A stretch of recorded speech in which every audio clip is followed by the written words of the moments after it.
Iniciei a gravação. Quero dar boa tarde a todas e todos que estão aqui, agradecer principalmente Ronald Canabarro pela disponibilidade, pela possibilidade da gente inaugurar de forma tão boa o Laboratório de Humanidades Digitais esse ano, essa é a primeira sessão aberta. E Ronald é doutoranda do nosso programa de pós-graduação de História, Política e Bens Culturais, do CPDOC. Atualmente está no doutorado sanduíche na Universidade de Los Andes, na Colômbia. Está lá ainda, está por lá. E hoje vai falar para a gente de uma parte da sua pesquisa de doutorado, né, história transviada, historiografia, eu não consigo minimizar, então espero que eu leia direito, que eu lembre bem do título, acho que sim, historiografia das dissidências e desobediências sexuais e de gênero, me corrige, Ronald. Historiografia das dissidências sexuais e desobediências de gênero. Depois a gente Pronto. vai É, esclarecer esses termos todos. sim. Que é de 1900, é um recorte, né, de 1994 até dias atuais, e vai falar um pouco do ponto de vista também da metodologia, das humanidades digitais, como é que tem sido pesquisar esse tema. Então, sejam todas e todos muito bem-vindos. E uma última ressalva antes de passar logo a palavra para o Ronald é que esse é um evento aberto, uma ressalva que a gente sempre faz nos nossos eventos gravados da Fundação, de que todos estão aqui, o Ronald está aqui de livre e espontânea vontade, vai apresentar a sua opinião, e todas as opiniões expostas aqui a gente tem liberdade de cátedra, e são as opiniões das pessoas que estão, de fato, falando e expressando, não é necessariamente opinião da Fundação, etc., que é um espaço de debate aberto, né? Então, feita essa ressalva, passo a palavra a Ronald. Depois da fala dele, a gente tem um período de perguntas e respostas, e o chat está aberto. Fiquem à vontade para se comunicar por ali também. Ronald, é seu palco. Muitíssimo obrigada, Juliana. Agradecendo a ti, agradeço também à FGV, né, e ao Laboratório de Humanidades Digitais por essa oportunidade de troca e de conversa. Eu espero que seja um espaço, né? Estou vendo gente muito querida aqui e gente que me sinto lisonjeado, como Guilherme Altmaier, né? Rodolfo, pessoas que também estão por aí participando de outras instituições. Professora Martina, que bom vê-la aqui. Agradecer a minha orientadora, a professora Silvia, também pela presença e por essa construção em conjunto.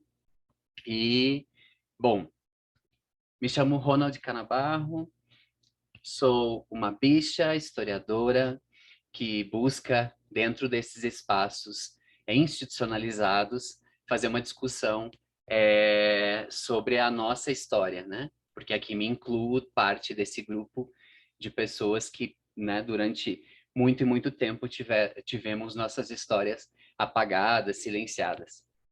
E, bom, esse é, de certa forma, é isso que me atravessa nas minhas pesquisas.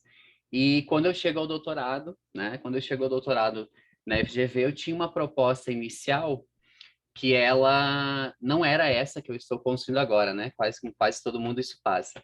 Mas por forças aí da pandemia e de tudo mais, eu acabei alterando. Então, a minha proposta inicial era construir uma cartografia digital dos lugares de sociabilidade LGBT do século XX, né? E isso, só que uma das questões que eu pretendia, né, era entrevistar pessoas com mais de 60 anos, e quando começou a pandemia, a gente não tinha acesso a fazer né? A gente estava aí com pessoas com mais de 60 anos que não estavam entre os grupos, né, de maior vulnerabilidade. Então, enfim, ao mesmo tempo, quando eu começo a fazer o meu trabalho de história da, né, de uma história da arte, estado da arte, sobre a historiografia, né, para ver o que estava sendo produzido, eu começo a me deparar com teses e dissertações que eu não conhecia. Então, eu vou começar aqui a apresentar para vocês como nasce esse projeto nessa apresentação eu vou fazer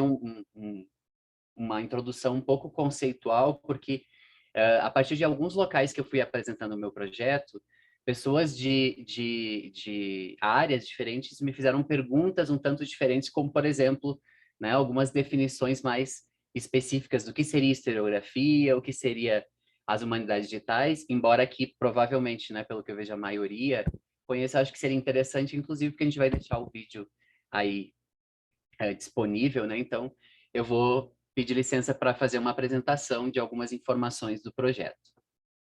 Então, deixa eu abrir aqui para nós. Deixa eu só colocar aqui. Todo mundo consegue visualizar? Sim? Estou visualizando sem ser em tela cheia, né? Eu vejo aqui do Ah, lado. esse é um Mas problema que está com o Zoom. Eu o Zoom recentemente, é verdade. não Então, consigo colocar a tela cheia. Mas atrapalha assim ou não, não? dá para ver bem, o tamanho da letra está ótimo. Tá ok. Tá. Então tá ok. Então eu vou tentar ir por aqui. Bom, então, esse projeto, né? História Transviada. Historiografia das dissidências sexuais, desobediências de gênero, 1994-2020. Vou começar de trás para frente. Por que esse recorte temporal? Esse recorte temporal é porque eu começo a visualizar as teses e dissertações ao mais antigo que eu consegui encontrar, que é 87, que está dentro do catálogo da CAPES. Embora tenham algumas anteriores, já teses e dissertações anteriores a esse período, lançada algumas informações lá. Só que a primeira tese que eu encontro, a primeira tese começa em 74, oficialmente, a pós-graduação em História.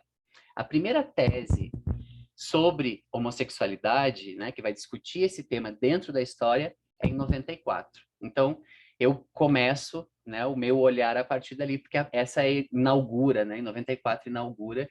Veja, durante 20 anos nós tivemos um silêncio da historiografia, né, um vácuo sobre nenhuma discussão referente às dissidências sexuais dentro da historiografia brasileira, e estou me referindo na pós-graduação, né? Não estou falando aqui da historiografia brasileira com seus livros, porque a gente tem muitos livros anteriores a esse período, né? O meu recorte é especificamente dentro da pós-graduação em História. Então, o que é historiografia, né? Acho que esse é um ponto que algumas pessoas me perguntaram, e às vezes a gente, que é da história, às vezes passa batido nessa informação, porque para nós é algo que a gente vai discutindo, mas também porque historiografia é um termo polissêmico, né? A gente não tem um consenso tão com o que é a historiografia, como a gente constrói a historiografia, né? A historiografia, ela é, num termo bem genérico, né? A escrita da história, né? A grafia, essa escrita da história, esse estudo da escrita da história. Mas ele é também olhar ou poder fazer críticas à forma como produzimos histórias ao longo do tempo, né? Os temas que abordamos, as metodologias que utilizamos. E, de certa forma, né? E aí, de uma forma talvez mais popularizada, a historiografia seria a história da história, né? A história da história. Né? A gente vai olhar para as teorias, metodologias, ideologias, tipos de narrativas, né? Filosofias, e essa historiografia tem algumas formas de se apresentar. Em geral, a gente vai falar, por exemplo, a historiografia da professora Maria Joana Pedro, ou seja, a gente pode falar da historiografia de uma indivídua, de um indivíduo, né? A gente pode falar de uma historiografia referente a uma metodologia ou uma filosofia, né? Historiografia marxista.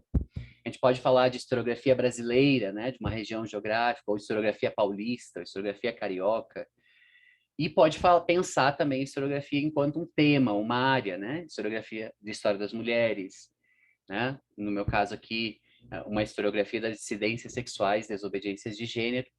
Então, o que a gente utiliza para fazer a historiografia, né? Ou seja, o que a gente tem como fonte, como matéria para pensar criticamente ou olhar para esse processo da historiografia ou dessa história da história, né? Basicamente o que foi escrito, que foi produzido por historiadores e historiadoras.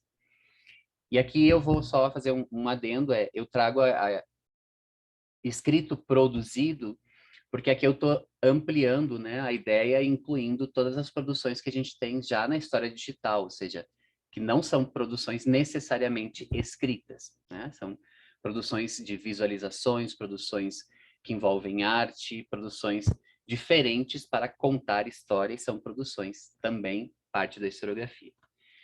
Então, é essa a ideia principal, né?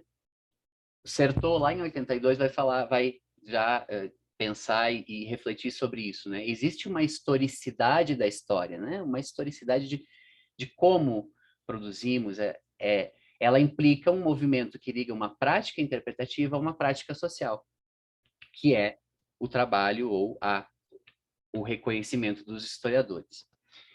E aí, o que são humanidades digitais? Que também algumas pessoas que não são da área também, né, me perguntam com certa frequência, mas o que são humanidades digitais? Eu não quis aqui trazer definições muito grandes, até Ju, me desculpe aí se não tiver tão específico, mas eu achei o mais correto trazer um manifesto das humanidades digitais, e também porque me parece que esse é um pouco do que eu me filio, né? Assim, dentro das humanidades digitais e como vejo essa comunidade. Gosto desse termo, né? De ser uma comunidade de prática, porque é uma transdisciplina, né? Ou seja, tem aqui métodos digitais, tem perspectivas heurísticas ligadas às humanidades e às ciências sociais, mas estão ligados aos digitais. Eu gosto de pensar e gosto de falar quando alguém me pergunta das humanidades digitais, que a gente tenha como que em dois não níveis, mas em dois caminhos, talvez, e que não necessariamente são separados, né? Que é a utilização de métodos digitais e a utilização de softwares, a utilização de equipamentos e estruturas nascidas do digital e muitas vezes nascidas de outras áreas para a utilização em pesquisa em humanidades, mas também o conhecimento e o know-how e a crítica que nós das humanidades temos, né, e das sociais, e podemos fazer ao digital, a construção que se é feita ao digital. Então, esses caminhos, eles não necessariamente, eles podem estar separados em alguma análise, mas eles não necessariamente precisam estar separados. Em geral, nós humanistas vamos caminhar nesse sentido de utilizar, né, métodos digitais, mas também fazer a crítica a esses métodos a partir da nossa visão, né, de humanistas. E aí essa ideia de ser uma comunidade de práticas, né, ter a intenção de que ela seja aberta, solidária, né, que seja de livre acesso. Então, por isso também a minha proposta é que os dados que eu estou produzindo para minha tese, eles já estão ficando disponíveis. Então, todos os dados que eu tenho produzidos até agora, né, que já estão consolidados, já estão disponíveis. Então, eu vou apresentando para vocês e vou apresentar para vocês como esses dados já estão disponíveis e organizados. E aí uma outra definição que eu acho que faz parte aqui importante para a gente entender essa estrutura de onde localiza o meu projeto, né? Então, essa discussão da historiografia dentro, né, utilizando metodologias das humanidades digitais e construindo parte da história digital, né?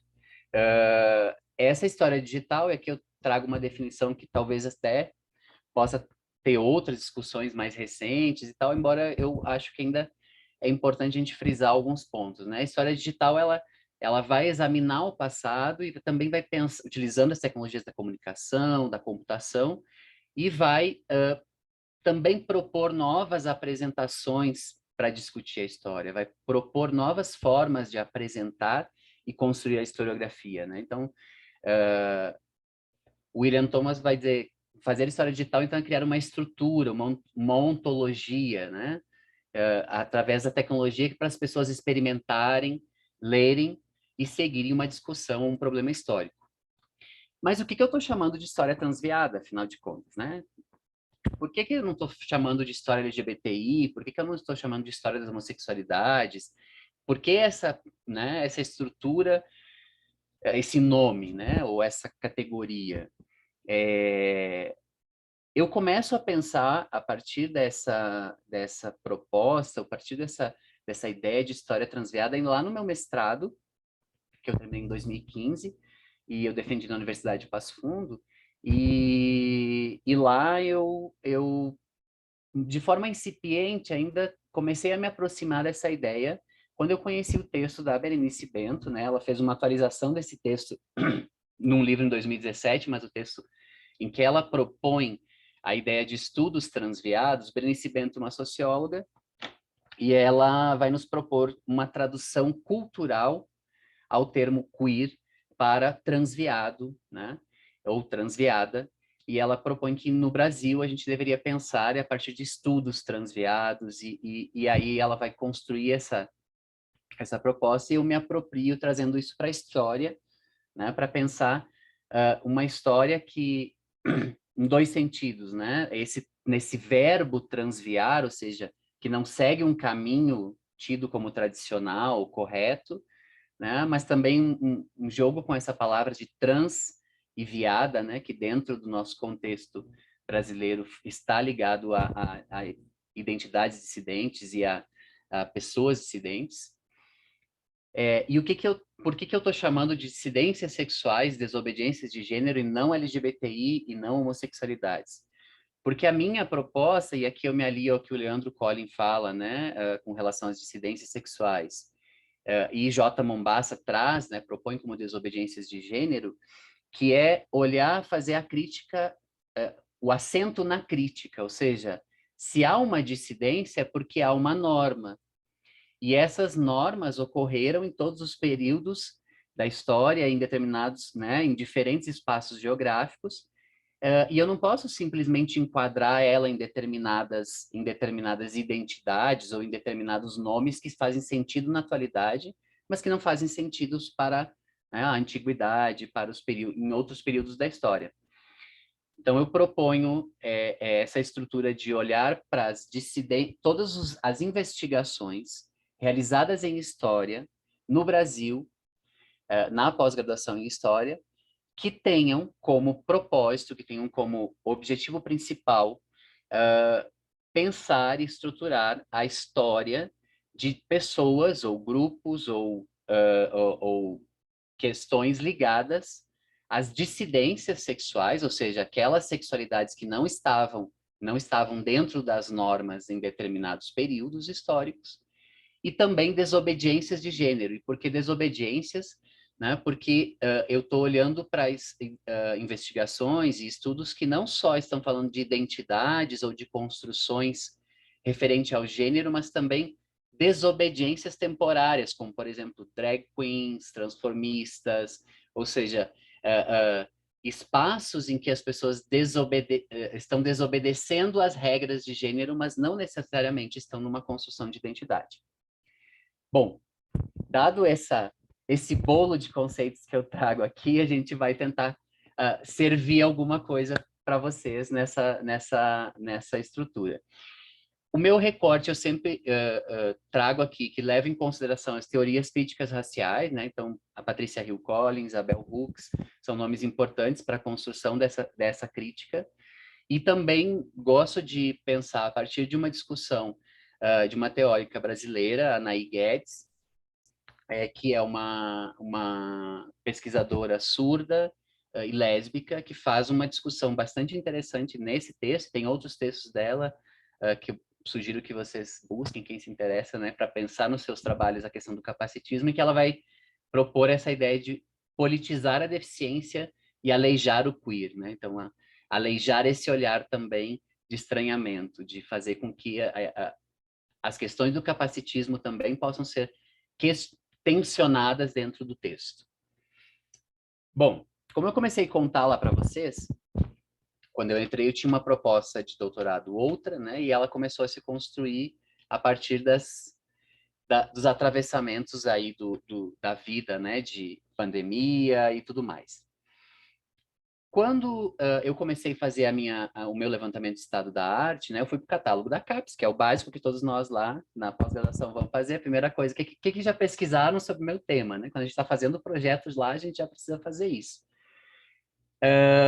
Fui lá para o catálogo da CAPES e comecei a buscar com algumas palavras que eu, né, assim, normal, homossexualidade, lésbica, LGBT, transexual.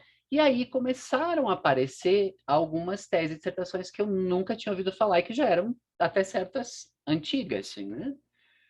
E aí eu pensei, opa, peraí, vou fazer um levantamento das teses e ver como... E a minha ideia inicial era fazer um artigo. E aí eu comecei a fazer levantamento, e isso, né, começou a despertar, encontrar. E eu tive que pensar um pouco além, né? Encontrei um grupo de tese e pensei, nossa, mas isso aqui é interessante, eu acho que...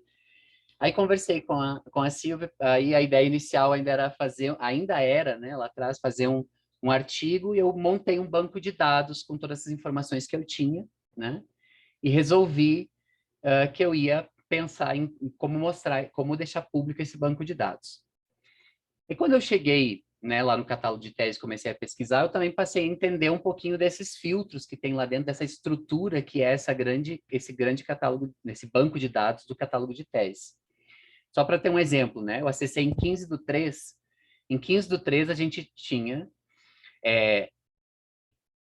registrado no catálogo de teses 1.384.744 teses e dissertações, né? Então, isso é um dado incrível, a gente tem um banco de dados ali muito interessante. Da área de história, especificamente, em 15/3, 28.351 teses e dissertações, né? Então, a gente tem, desde 74, que é os dados que a gente tem ali, mais precisamente a partir de 87, né? A gente tem 28.351 teses e dissertações. Dessas, a gente tem 19.507 que são dissertações de mestrado e 7.293 teses de doutorado acadêmico, porque até então não tem ainda doutorado profissional disponível lá. Bom, no catálogo eu comecei a buscar por algumas palavras e eu tive que desenvolver, né, depois de idas e vindas, e vai montando banco de dados, e ainda não era muito claro que eu estava ali estruturando, por enquanto era só um levantamento, né? Quando eu me dei conta de que isso era muito maior do que eu estava construindo ali, que eu podia pensar e dizer, nossa, mas a gente já tem uma produção interessante de teses e dissertações, por que não pensar a partir da historiografia? Por que não pensar a partir desse grupo de teses como construção historiográfica? O que essas pessoas estão dizendo, sobre o que pesquisam, de onde são, né? Do que se alimentam? Vamos ver no Globo Repórter de hoje. Enfim, vamos pensar sobre isso. Eu comecei a pensar. E aí também foi quando comecei a entrar em contato né, com as humanidades digitais de forma mais intensa, passei a buscar formação, passei a estabelecer diálogos com a Juliana, que sempre foi muito aberta nesse espaço, né, do laboratório. Então, algumas coisas começaram a acontecer, eu passei a me perguntar, bom, eu acho que aqui tem alguma coisa possível. E aí eu comecei a construir essa busca, primeiro criando uma lista de palavras que eu, né, fui levantando a partir de artigos e de tessauros de gênero, e aí eu cheguei a 97 palavras, né, que eu busco, faço essa varredura de tese e dissertações, e com essas 97 palavras, eu chego a 5.797 teses e dissertações, né, com esse bloco de palavras que eu tenho ali.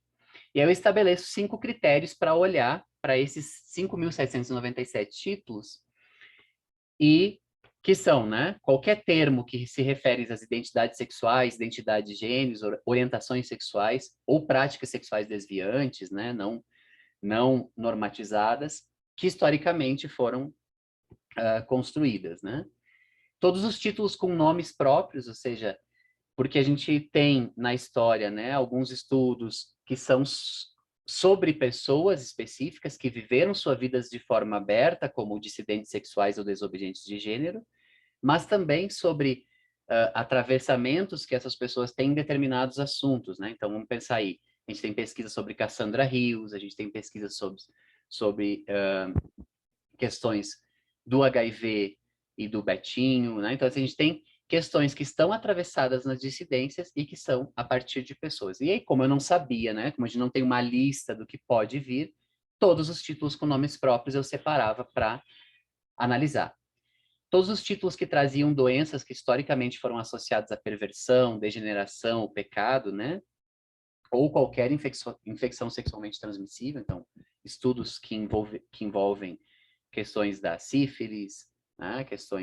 Discussões sobre HIV/AIDS, títulos que indicavam trabalhos ou trabalhadores sexuais, né? Então, não sei se eu posso falar, porque depois vai ser então, profissionais do sexo, prostitutas, né? Mas aí eu busco lá as palavras específicas, puto, puta, michê, né?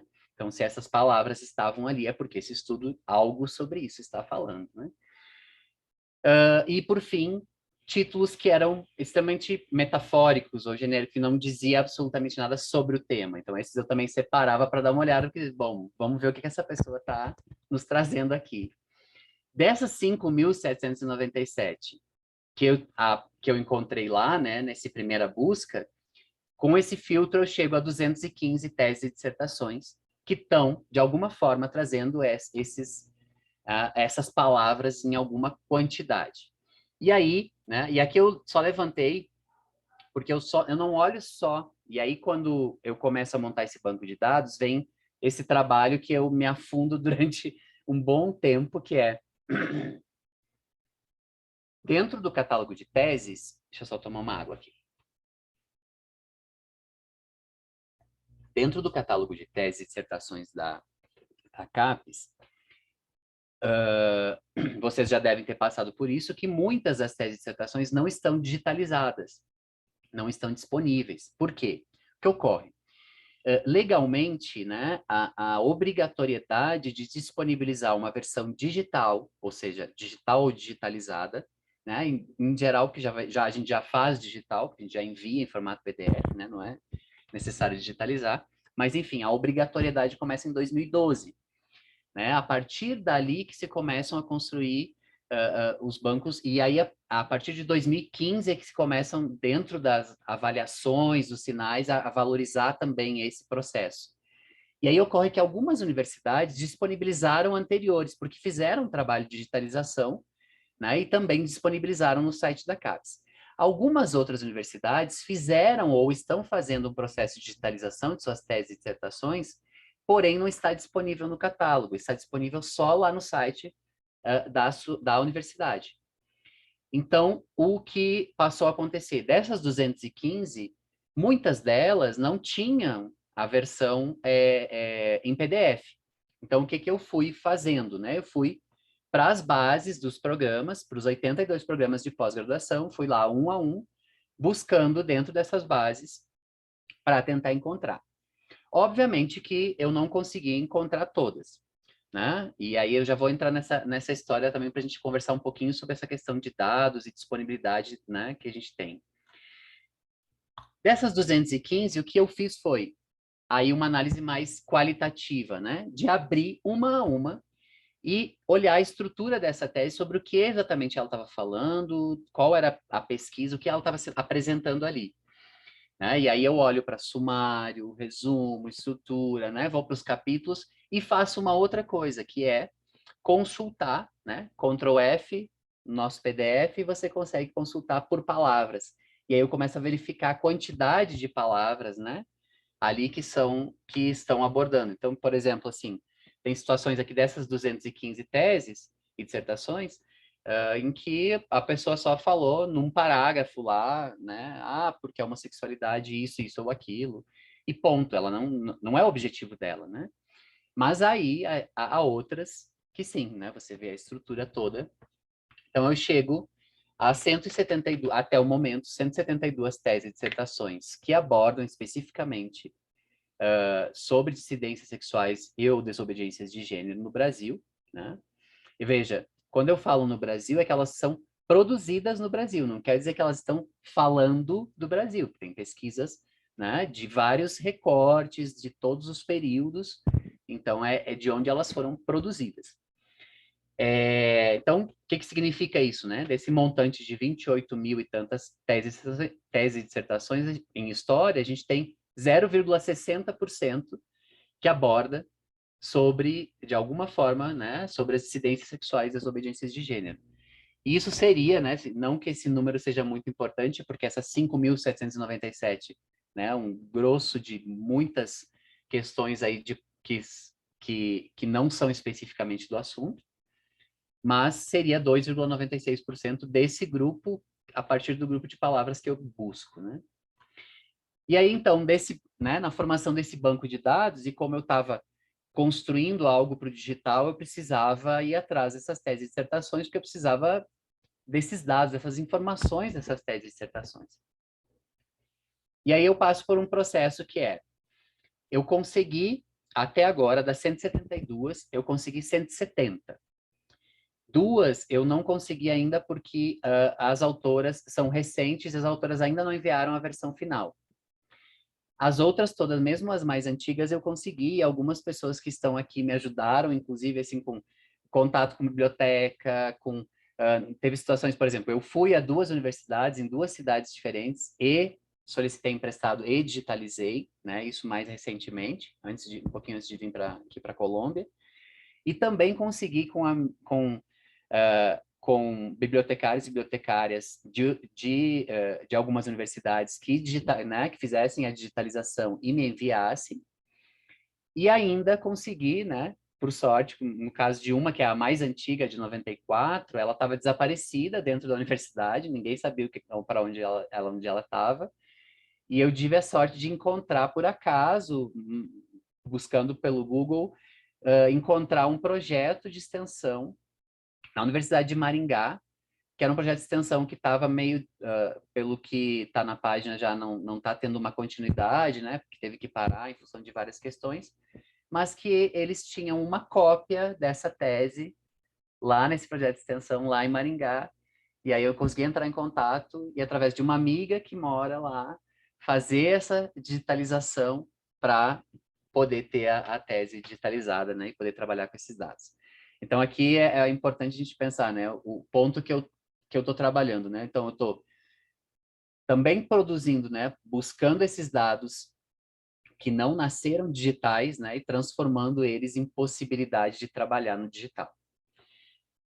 Bom, então vamos lá, e como que eu construí essa ideia, né, de história transviada e desse projeto que eu estou trabalhando. Então, a minha ideia aqui é bem um experimento, né, ou seja, eu sei que às vezes pode soar estranho, né, dentro da história a gente falar em experimento, mas é como eu estou me propondo, que é experimentar, né, novas formas de olhar para esses dados que fazem parte da historiografia e pensá-los a partir do o que eles nos dizem, ou o que eles nos ajudam a olhar para esses textos que foram produzidos, a olhar para essa historiografia ou para essa produção de uma pós-graduação, né, da história, e o que elas nos dizem. Então, eu me proponho, né, e como eu estou construindo isso, estou construindo um artefato digital de história da historiografia, né, ou de história da história.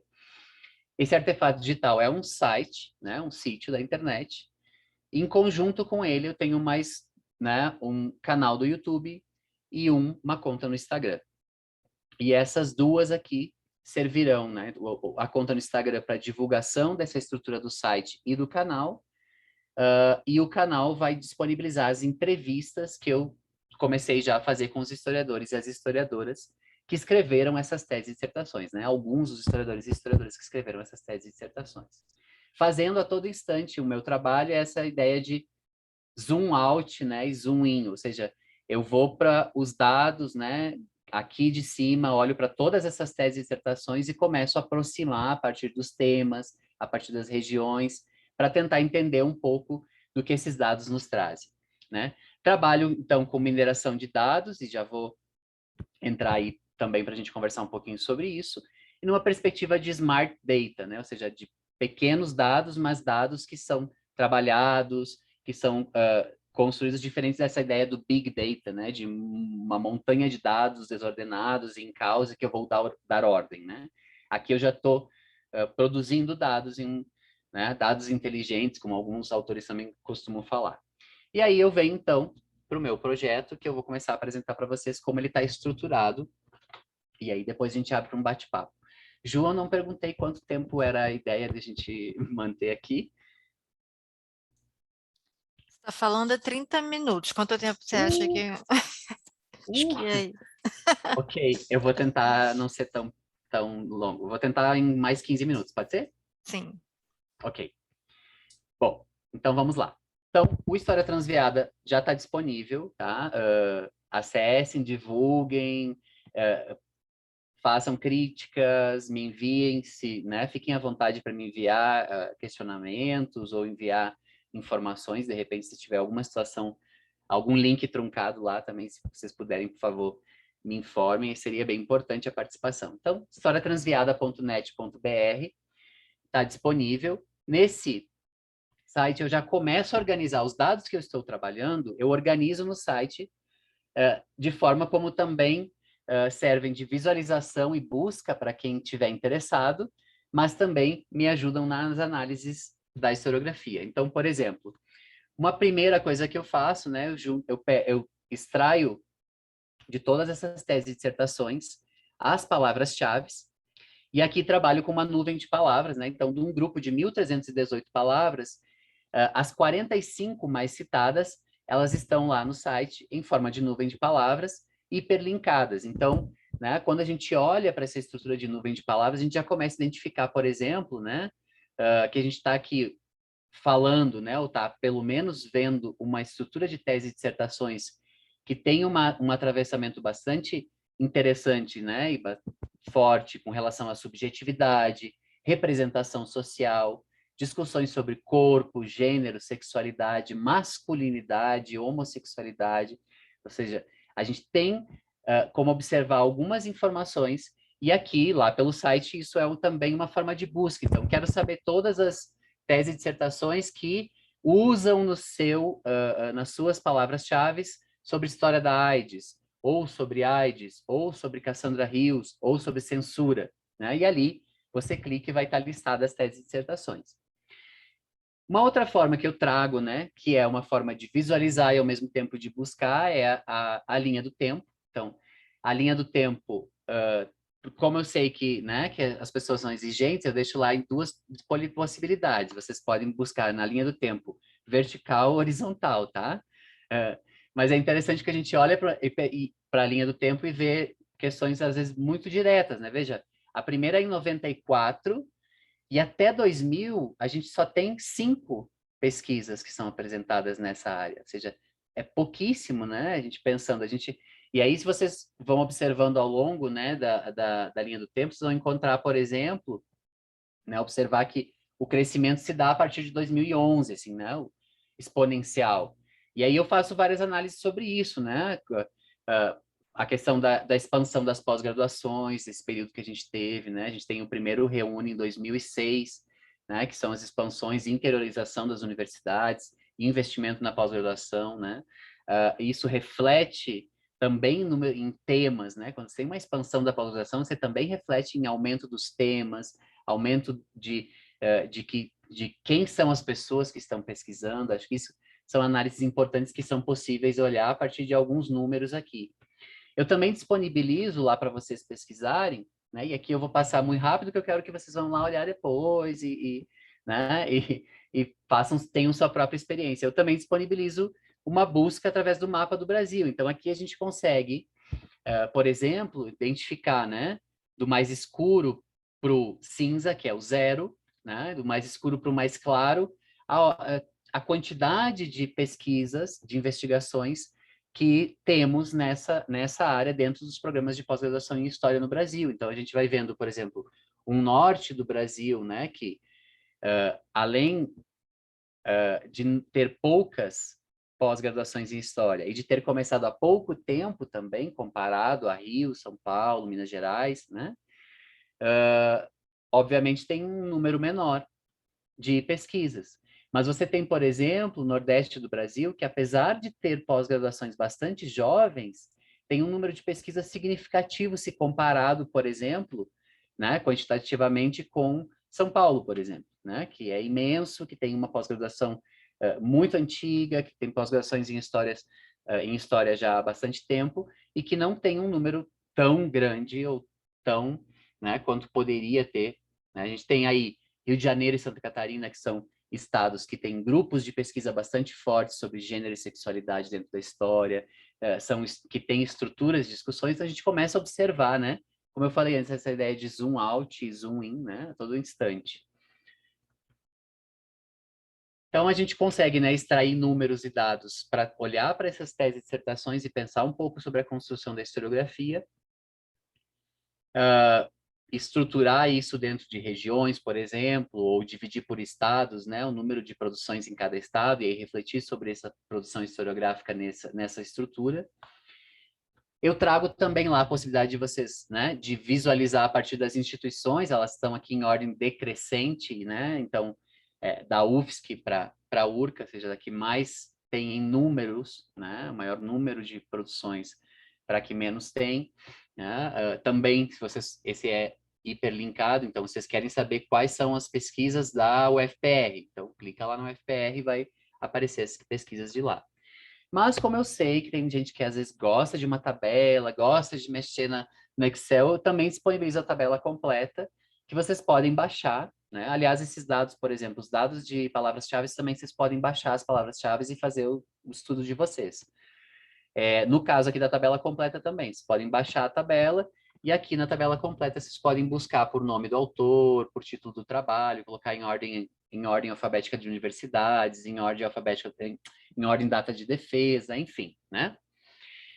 E aí, o que está sendo agora, né? Que eu estou produzindo, começando as entrevistas e vai ser produzido, são as entrevistas que estou fazendo com as historiadoras e historiadores, que produziram essas teses e dissertações, tentando entender um pouco melhor o contexto, né? Como foi a busca das fontes, como foram esse processo de produção dentro da academia, de que forma estudar esse tema impactou ou não impactou dentro da sua carreira. Acho que são coisas bem importantes a pensar também dentro da historiografia, né?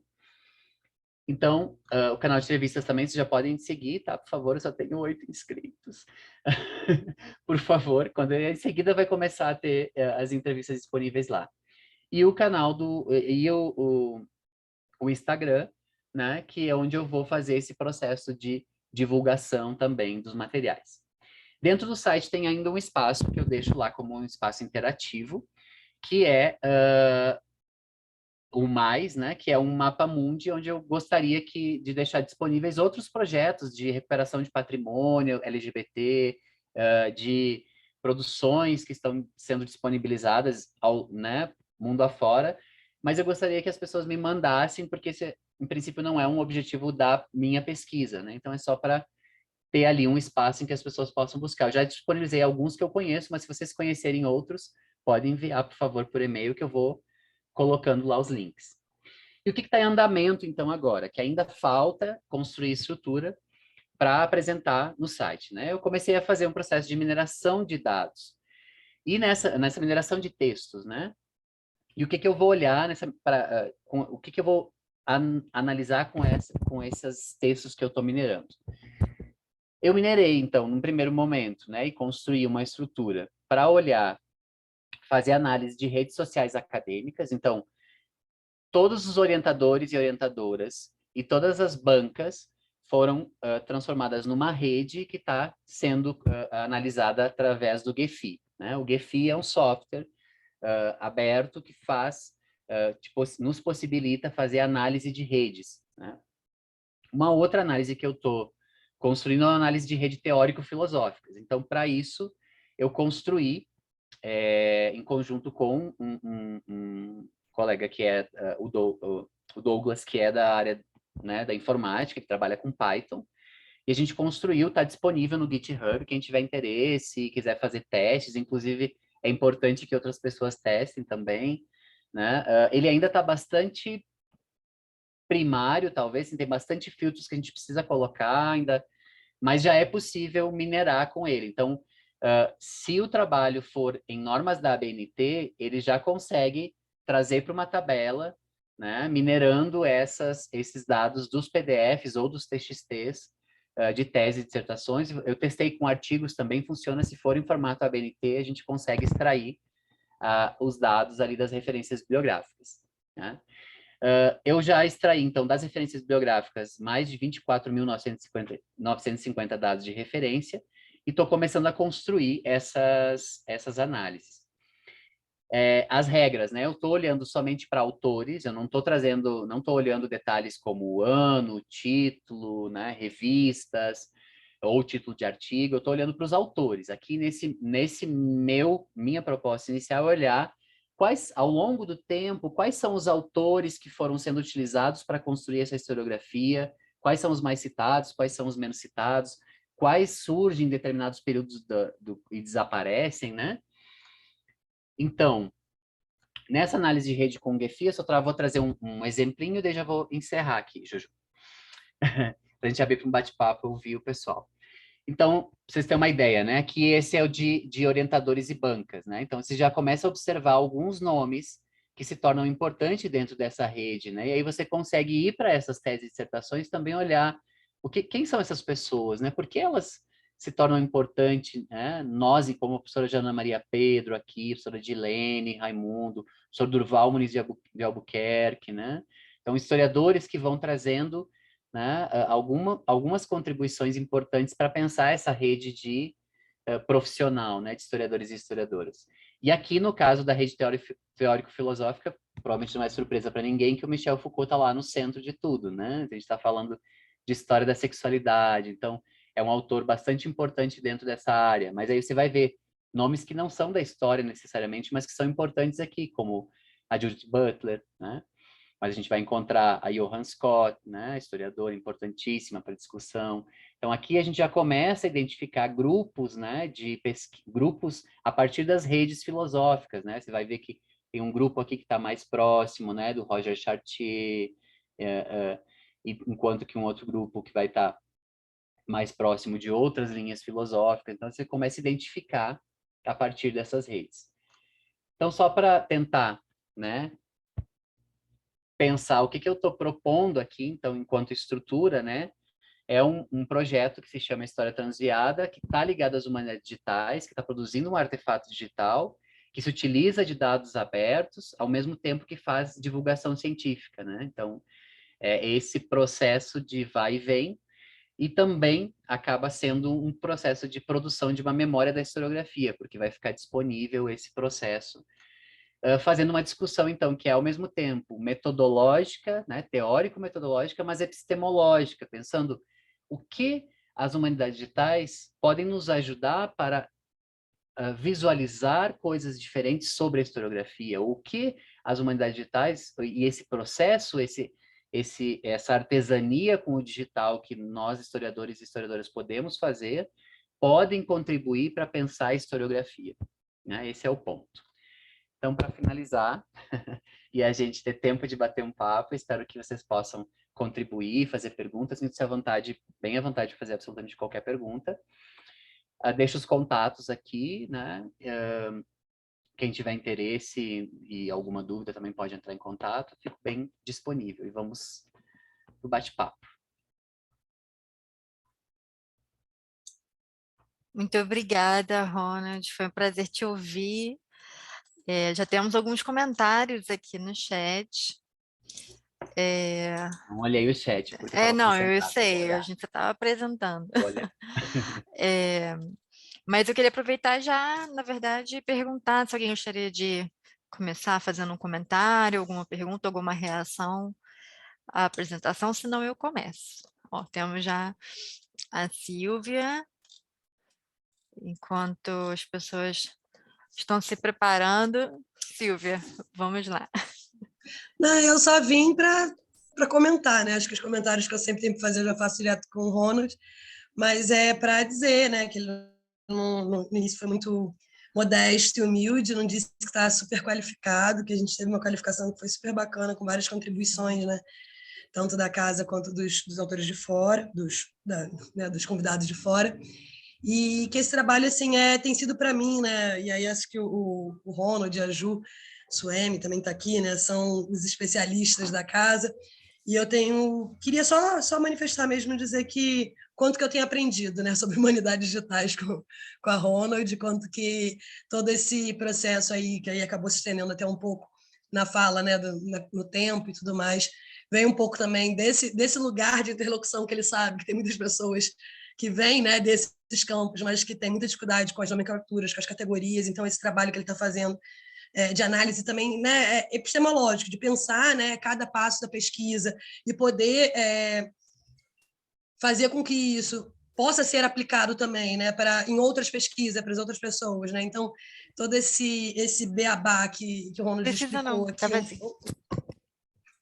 explicou um pouco aqui, eu acho que foi também um pouco dessa preocupação que ele teve o tempo todo de fazer com que que todo mundo conseguisse entender o que ele está querendo dizer quando ele fala de humanidades digitais, quando ele fala, né, do campo, de toda essa transformação. Também ele foi muito econômico e humilde em dizer de todo o processo, né, de troca do campo e de como é que, a partir, né, desse momento tão difícil que todos nós estamos passando, né, com a pandemia e tudo, ele conseguiu fazer um trabalho tão bonito e agora já qualificado, enfim. É só para dar os parabéns mesmo e dizer que eu sou suspeita, mas enfim, que sempre que eu puder eu vou falar.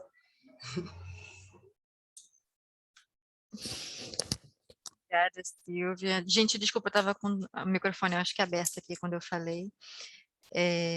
Eu vou começar fazendo alguns comentários também, só para esquentar mais um pouquinho.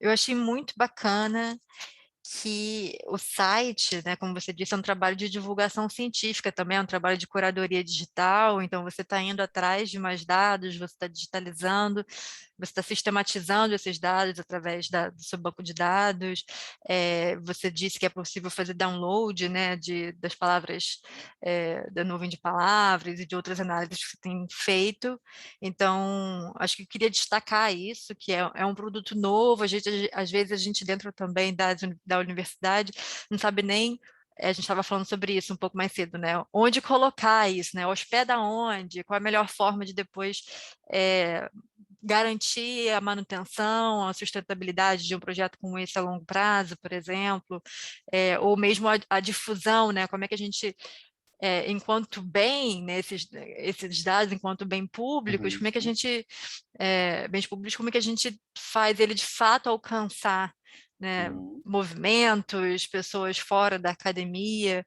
Então, são vários desafios. Eu acho que esse experimento que você está fazendo está ensinando não só a Sílvia, a você, mas a todos nós a pensar esse campo.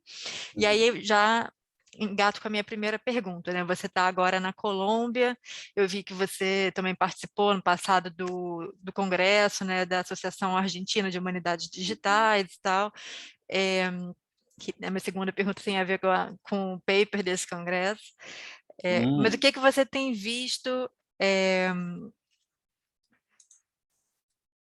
de diferença, se é que há alguma, né, nessas comunidades que você tem entrado em contato aí na Colômbia, na Argentina, com o Brasil, no campo das humanidades digitais mais especificamente, né? As questões parecem ser as mesmas, desafios, até às vezes os modismos, né? O que está na crista da onda. Tem alguma diferença? Não tem? Fiquei curiosa de conhecer um pouco mais dessa experiência. Em relação à sua última pergunta da fala, que eu achei muito interessante, né? O que as humanidades digitais, o que utilizar esse ferramental digital todo ajuda a gente a entender melhor esse tema, por exemplo, né? Essa historiografia. E aí, no seu paper, nesse congresso, você comenta como que usando o Voyant Tools, que é um aplicativo web, né, uma ferramenta simples na web para analisar texto, você fazendo análise de algumas dessas, eu não lembro se eram dissertações e tese já, ou se eram artigos, né? Você era parte do meu corpus, na verdade. Você fazendo essa mineração com Voyant Tools, você já percebe, por exemplo, o uso de novas fontes de pesquisa aparecendo, né? Então, as revistas eróticas, seriados, filmes, como é que isso, por exemplo, entra na historiografia como uma novidade.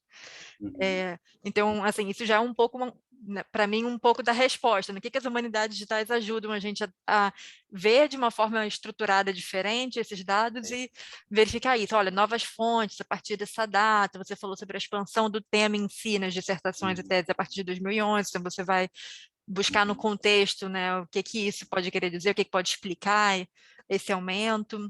Eu vi também que você, até com a Martina, que está aqui, publicou uma entrevista com o James Green, né, na revista Estudos Históricos, e aí, quando eu li essa entrevista, eu pensei assim, vou perguntar ao Ronald o que se ele vê, por exemplo, que esse início do movimento LGBTI de esquerda e junto da academia, né, ali nos anos 70, segunda metade dos anos 70, se isso tem um reflexo, por exemplo, na produção acadêmica daquele período. E você já me respondeu com a sua visualização da linha do tempo que não muito, porque até o ano 2000 você tem pouquíssimos trabalhos, assim, 5 trabalhos, sei lá, né? Por mais que você ainda esteja incluindo, né, e pesquisando outras, né, fontes direto nos programas de pós, a gente pode imaginar que esse número não vai aumentar absurdamente, né? Então, eu acho que você já trouxe algumas respostas, né? Mas eu queria te dar espaço para você comentar um pouco mais sobre o que você tem aprendido sobre esse tema, que você não sabia antes e que você percebe que foi esse experimento que te possibilitou, né, aprender, e que você comparasse um pouco essa experiência passando aí pela América do Sul com o que você tem visto no Brasil, como tem sido. E agora o Guilherme também está com a mão levantada, eu acho que a gente pode passar para ele e fechamos a primeira rodada para você já reagir. Ok. Obrigado, Juliana. Ronald, obrigado pela apresentação e parabéns pelo projeto, super parabéns. Estou super feliz de ver uma iniciativa como essa de sistematização de produções acadêmicas com essa temática. A minha pesquisa é transviada também, como você coloca, eu uso o termo transviado, apesar do título do meu trabalho ser Tropiqueer, usando o queer escrito C-U-I-R, né, daquela maneira Sim. mal lida e tal. Mas celebro muito o que você está fazendo, porque realmente assim algo. E aí a minha pergunta vai ser mais no sentido de entender o quanto você pensa expandir isso para além do campo das pós-graduações em história, porque eu acho que o campo transviado ele é absolutamente também transdisciplinar no sentido de que a história também está sendo contada em outras áreas, como no design, como nas artes, por exemplo, que é a área que eu trabalho e que eu acho que de alguma forma através da minha pesquisa com relação às artes e exposições e curadoria, também é uma forma de contar essa história. E além disso, eu tenho também um trabalho com relação às humanidades digitais, assim, porque me preocupa muito pensar toda essa produção muito recente, né, de movimentos e articulações ativistas políticas nato-digitais que não contam com o mesmo recurso do papel para serem salvaguardadas, né? E a gente tem todas as redes sociais que a gente sabe que são redes de esquecimento, cheias de uma grande problemática nesse sentido. Então, é uma preocupação muito grande de acontecer um vácuo temporal de memória. Nesse sentido, eu queria discutir um pouco a respeito disso, mas a minha pergunta pessoal é saber se todo esse maquinário maravilhoso que você está desenvolvendo, se você pensa um dia em expandir isso para a pesquisa acadêmica brasileira com relação a essas temáticas, né? Porque eu acho que seria fantástico poder cruzar outras áreas que também estão falando disso, também estão contando essa história. Mas, mais uma vez, para terminar, não me alongar muito, te dar os parabéns pelo trabalho. Já estou aqui divulgando nas minhas redes o seu site, as suas redes, para a gente já continuar essa rede aí. Parabéns. Obrigado. Ok. Bom, primeiro agradecer os comentários e dizer que eu vou, Silvia, a gente aprende junto, tá? A gente aprende junto. Essa é a troca. Ju, assim, eu acho que tem várias questões e isso é um ponto também que a Anita, por exemplo, discorre na tese dela, né, com relação a essa ideia de uma hermenêutica da prática, né, e que o digital muitas vezes acaba fazendo um caminho um tanto diferente, muitas vezes, porque muitas vezes as perguntas e dúvidas surgem depois que a gente já está com os dados processados e estruturados, né? Então, é meio que esse processo ele não se dá, eu tenho dúvidas, eu tenho perguntas e aí eu vou atrás dessas respostas. Às vezes eu estou simplesmente trabalhando com esses dados e começo a observar insights possíveis. E você trouxe alguns que eu coloco ali nesse texto que foi para Humanidades Digitais da Argentina, e me parece que ainda assim, tem muitas questões que estão se clareando, em especial agora que eu estou trabalhando também com essas questões das redes. Porque a gente começa a observar, né, e aí acionando alguns autores e autoras, né, em pensar em como essa estrutura do que a gente chama de produção histórica, né, essa oficina da história, ela está atravessada muito fortemente no processo de quem são as pessoas que nos recebem na pós-graduação, quais são as pós-graduações que estão abertas, porque muitas vezes você não tem pesquisa em determinadas pós-graduações, né, determinados cursos de pós-graduação, porque provavelmente não tem professor para orientar, ou que se interesse pela temática, ou que esteja aberto a discutir questões fora do seu nicho de conforto, né? Então você começa a observar que também tem um tanto desse recorte, né? E aí quando você vai também, agora eu comecei as entrevistas e começa a entender a partir dos processos de produção dos historiadores e historiadoras, como esses dados se costuram, né? Porque aí você também está ouvindo quem são essas pessoas que produziram esse estudo. Eu acho que do que eu venho discutindo, o que as humanidades digitais conseguem nos fazer, e aí é um ponto que eu acho que a gente precisa também avançar, de como é possível produzir, né? Porque me parece que essas visualizações ali não é nada diferente, por exemplo, se a gente for olhar alguns textos que a gente já tem, por exemplo, texto da professora Joana Maria Pedro e do professor Elias Veras, texto do professor Benito Schmidt, né? Que estão discutindo questões de historiografia LGBTI, historiografia das homossexualidades, já trazem alguns apontamentos só que aqui a gente consegue visualizar, né? Assim, lá nos textos dessas pessoas já aparece a questão de, né, que como a gente, né, tem a recepção de determinadas teorias aqui a partir dos anos 90, e como isso impacta na produção da historiografia, e é aquilo que você falou, né, com relação a essa ligação com os movimentos sociais. É algo que eu ainda preciso amadurecer, assim, mas o que a gente vê dentro da história aqui é que a gente tem uma demora maior a começar a discutir, enquanto que na antropologia, nas ciências sociais, em outras áreas a gente já tinha discussões acontecendo, né? O próprio trabalho do professor James Green é um trabalho historiográfico bastante potente, né? Mas aqui o que eu tô, né? Como o meu recorte ainda é incipiente, talvez, mas comecei por esse lugar que é a pós-graduação em História, né? Então, acho que é um caminho aí. E da minha experiência, né? Compartilhar um pouco da minha experiência com as humanidades digitais e aqui a América Latina, assim. Eu não sei se eu vejo muita diferença das comunidades de prática das humanidades digitais dentro da América Latina. Me parece que a gente está aí trilhando um caminho um tanto juntos. Acho que a gente consegue manter bastante trocas, eu acho que isso é importante. Mas sim, as humanidades digitais na Argentina, e aí a professora Jimena, que tem desde o início sempre muito receptiva com a minha pesquisa, né? A professora Jimena da Argentina, do CONICET da Argentina, e me parece que a Argentina tem um know-how e uma produção maior, ou pelo menos mais articulada que Brasil, por exemplo, ou até mesmo que Colômbia, assim, né?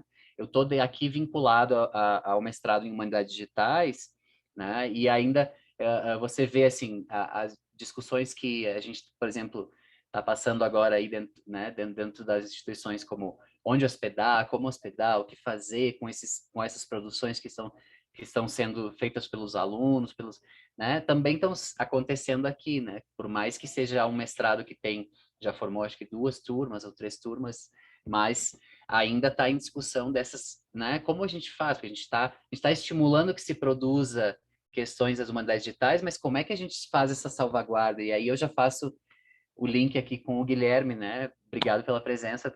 O teu trabalho, eu acho um trabalho importantíssimo, assim, dentro da discussão que a gente vem fazendo, e aí pensar, né, esses estudos transviados aqui no Brasil, acho que é importante a gente pensar, criar redes, né? Então, muito obrigado pela presença. E eu gostei quando você traz a ideia do rede de esquecimento, Guilherme.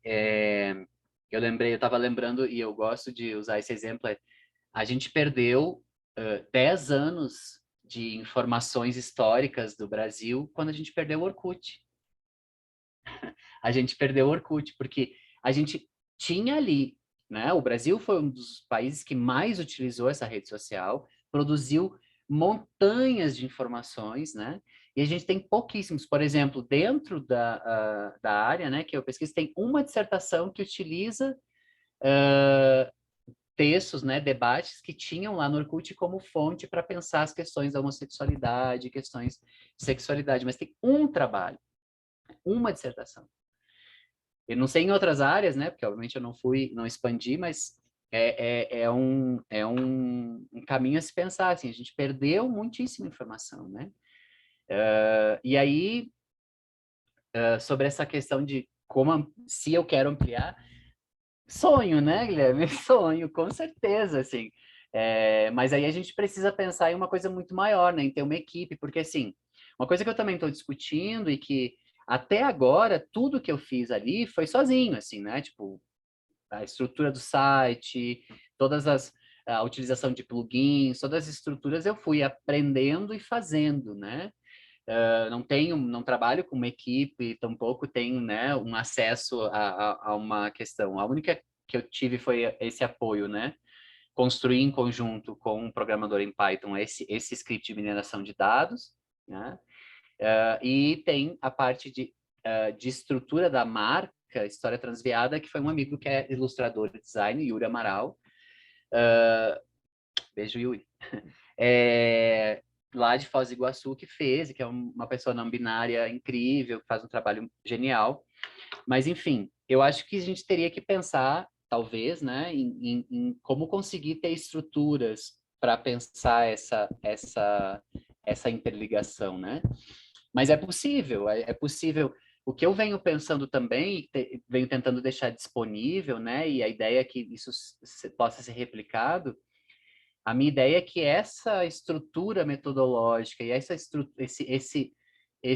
constelação de softwares que eu estou utilizando, esse formato que eu estou utilizando, possam ser replicados por outras pessoas, assim, né, com suas devidas adaptações. Mas me parece que, ou suspeito, que é possível a gente fazer essa mesma análise, ou muito próxima disso, ou se utilizando de uma mesma lógica para outras áreas, né? Para pensar não só a pós-graduação, e aí a gente poderia pensar em ampliar, né? Pensar em ampliar a partir também desses bancos. O teu trabalho é um trabalho que tem um banco de dados bastante interessante, que pode ser cruzado com outras informações, né? Tem outros trabalhos que estão aí, o próprio trabalho que vem sendo feito do Museu Bajubá, né? Tem feito exposições virtuais de locais de socialização LGBT de Belo Horizonte, por exemplo, teve uma. Então, eu acho que a gente tem aí que pensar como ampliar isso, ou talvez como não só como ampliar, talvez no sentido de juntar tudo num só, mas sim como proliferar, né? Como proliferar para que mais pessoas consigam utilizar as ferramentas que a gente utilizou, as ferramentas que eu estou utilizando, as ferramentas que outras pessoas vêm utilizando e consigam popularizar isso, porque eu acho que esse é um ponto também que a gente vem nas humanidades digitais, que para a história a gente tem que trazer de uma forma mais potente. E um outro ponto que eu trago é isso, assim, né? A gente precisa talvez ampliar, fazer com que as pessoas se sintam desafiadas a fazer mais experimentos e mais, enfim, pensar essas estruturas, né? Bueno, vamos para a segunda rodada. Obrigada, Ronald. Aproveitar e fazer um outro comentário curto. Eu achei muito bacana você ter trazido essa ideia de smart data, né, dos dados inteligentes, né, do pequeno, você não precisa estar trabalhando com milhões de entradas e muitos dados para você se beneficiar e você brincar, digamos assim, com essas possibilidades que o digital traz para análise de dados e para análise para um lado e, como você disse, também para essa interligação entre eles, né? Não necessariamente eles vão estar todos no mesmo lugar, mas eles podem cada vez mais enriquecer uns aos outros e estarem conectados, e se você chega em um, é muito mais fácil você chegar em outros. Então, de fato, é algo que aproxima mais, eu acho, essa comunidade de práticas das humanidades digitais que são tão diversas, né? De tudo quanto é perfil de pesquisador, né? Não significa que todo mundo vai necessariamente utilizar, mas se quiser pode, né? Tem ganho nisso também. E eu acho que essa ideia que o Guilherme trouxe também, só para aproveitar e colocar a pilha, é muito importante de, se possível, quando possível, em equipe, ampliar isso para outras áreas das humanidades, né, passar da história. Eu acho que o próprio comentário do grupo aqui, do público, no início da sessão, antes da gente começar, mostra como é que já era diverso. Tinha uma pessoa de letras, tinha de biblioteconomia, pessoa das ciências sociais, você está falando da história, então, de fato, eu acho que atende bastante. E deixa eu ver aqui, no chat a gente tem um comentário do Renato, não sei se ele quer fazer em áudio, não sei se ele ainda está aqui, mas comentando sobre como que a linha do tempo permite pensar na recepção de certas linhas, né, teóricas e como é que elas impactam e não impactam. Isso também me faz pensar no que você disse, né? Muitas vezes nos estudos tradicionais, qualitativos, etc., você já tem informação ali que você depois também, quando analisa de forma mais quantitativa ou computacional, você consegue referendar, né? Tipo, olha só, isso aqui é uma outra forma de visualizar a mesma coisa, trazer às vezes mais detalhes,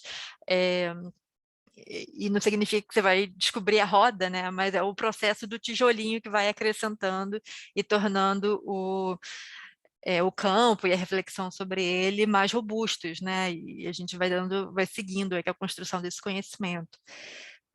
Deixa eu ver que chegou uma mensagem aqui. A Martina está te parabenizando. Bom, alguém mais tem algum comentário, alguma questão mais direta? Bom, acho que não temos especificamente agora, mas com certeza vai... Só A sobre gente... o comentário daqui do Renato. O Renato vai falar? Não? Ele falou que o dele pode ser lido. Ah, ok. Tudo bem. Então, sim, é interessante ver, inclusive, cruzando esses dados dessa linha do tempo simples que tem ali, que eu só estou olhando para os datas de defesa, né? Mas cruzando esses dados com os dados que eu estou produzindo agora das referências bibliográficas, né? A gente começa a observar como essas produções também estão atravessadas em como essas discussões filosóficas, teórico-filosóficas vão adentrando a academia e vão, né, se infiltrando e permitindo produzir novos olhares, novas lentes, sem dúvida, né? Inclusive, uma questão e aí também, só para puxar uma questão que o Guilherme falou, assim, eu tenho a intenção, e aí agora eu estou tentando trabalhar nisso, mas aí a gente, né, é aquela coisa, tem que ter mais gente trabalhando. Mas de tentar estruturar isso, porque a gente tem um API da CAPES, né? Então, tentar fazer com que esse processo de busca, estruturação e mineração de dados possa ser automatizado o máximo possível. E aí eu estou tentando trabalhar nesse processo de automatização, porque aí eu também acredito que quanto mais esse processo automatizado e claro no que ele está filtrando, o que ele não está filtrando, deixando claro para que outras pessoas possam reutilizar isso, reutilizar esse script e trabalhar com esses dados ou mudar determinadas regras desse script para trabalhar com seus dados, eu acho que é o ideal, mas ainda estou tentando avançar nesse processo, porque é uma curva de aprendizagem bastante grande, né? E também não adianta achar que a gente vai produzir sozinho. E esse é um ponto também, enquanto historiadores e historiadoras, é que a gente tem que desligar dessa ideia de que a gente é um lobo solitário que vai produzir, encontrar um artefato, né? Eu acho que é outro processo, é pensar como a gente pode produzir história com dados abertos, com questionamentos que vão vir, né? A todo tempo que eu faço a apresentação do projeto, vem sugestões, vem ideias que vão, de certa forma, fazendo repensar a própria estrutura, e essa é a ideia, né? Essa é a ideia de que a gente vá produzindo em conjunto. Obrigado, Luísa. Obrigado, Martina, pela presença, por tudo. O pessoal tem Obrigado. comentado no chat que está vidrado no site, explorando a Ai, que base bom, é de para isso mesmo, dados. gente. Divulguem, por favor, divulguem. Quem for aí tiver suas redes, alguém aí é influencer, aproveita a sua influência e faz um stories lá, dizendo, gente, tem uma base de dados aí importante. Anotei seu e-mail para seguirmos a conversa. Perfeito, Guilherme. Por favor, vamos fazer isso. Muito obrigado. Importantíssimo. Ótimo. Bom, gente, então acho que Bárbara. a gente encerra por aqui. Eu estou, Ronald, salvando o chat para poder te passar e você ter essas Por favor. perguntas. Quero agradecer a presença de todas e todos, a sua participação especial, Ronald, e até a próxima sessão do LUD de oportunidades de conversar mais. Parabéns. Obrigada. Muito obrigada, Ju. Muito obrigada a todas e todos.